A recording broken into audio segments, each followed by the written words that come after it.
উনিশশো 1952 সালের 21শে ফেব্রুয়ারি ভাষা নিয়ে যে আন্দোলন হয়েছিল সেটার উপরেই এই চালতাবাগান সার্বজনীনের থিম আমি বাংলায় বলছি।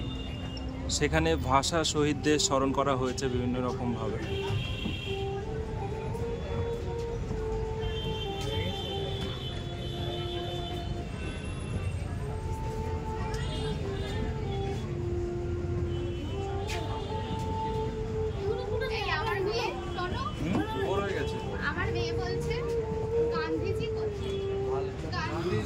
বিভিন্ন রকম ডকুমেন্টারি সংগ্রহ করা হয়েছে ভাষা দিবস সম্পর্কিত।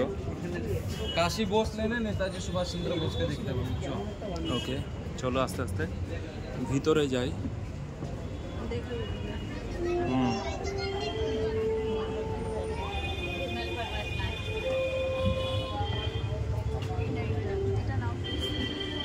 নিশ্চয়ই।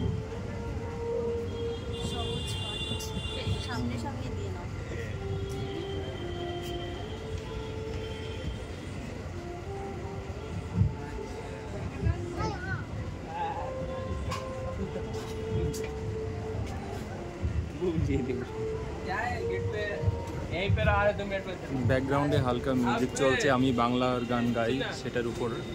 এবং চারিদিকে দেখো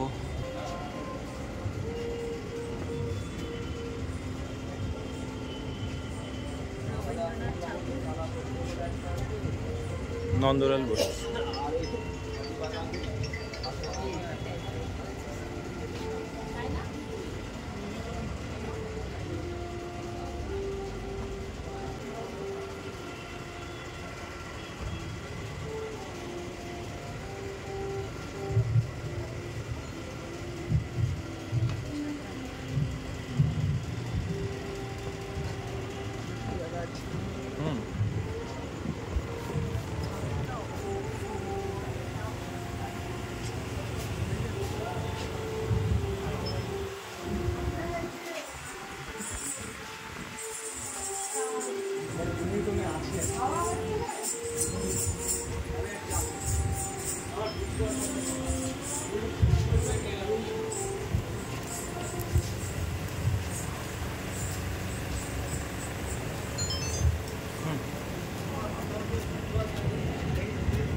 এখানে বেশ কিছু বই সংগ্রহ করা হচ্ছে। পৃথিবীর ৫ম বৃহত্তম মাতৃভাষা হলো আমাদের এই বাংলা ভাষা।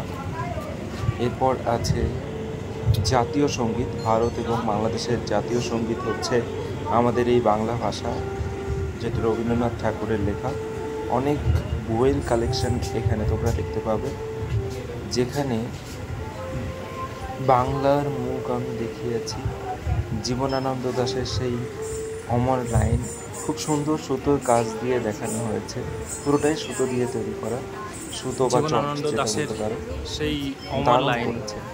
আমাদের মাতৃভাষা, আমাদের বাংলাকে শ্রদ্ধা জানিয়ে দেখো মা লেখা, তার ঠিক নিচে আমরা দুর্গা মায়ের প্রতিমা।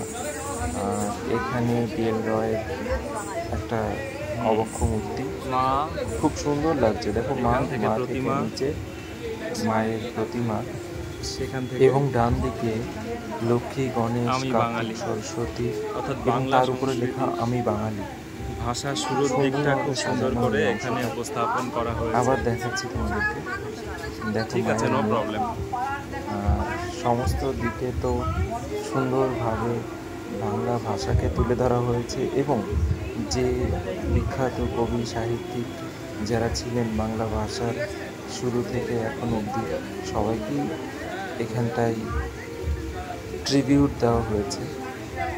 দেখো মায়ের অপরূপ মূর্তি, পুরো বাঙালি স্টাইলে।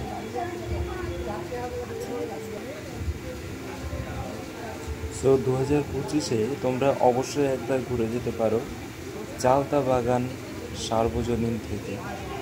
সুতো দিয়ে বাংলা ভাষাকে হ্যাঁ খুব ডিটেলে রিসার্চ করে এখানে প্যান্ডেলটা তৈরি করা হয়েছে এবং অনেক ডকুমেন্টারি তো তোমরা দেখতেই পাচ্ছ। তার সাথে দেখো একটা মিষ্টি হাঁড়িতে খুব সুন্দর করে লেখা আছে যে মিষ্টি ভাষা হিসাবে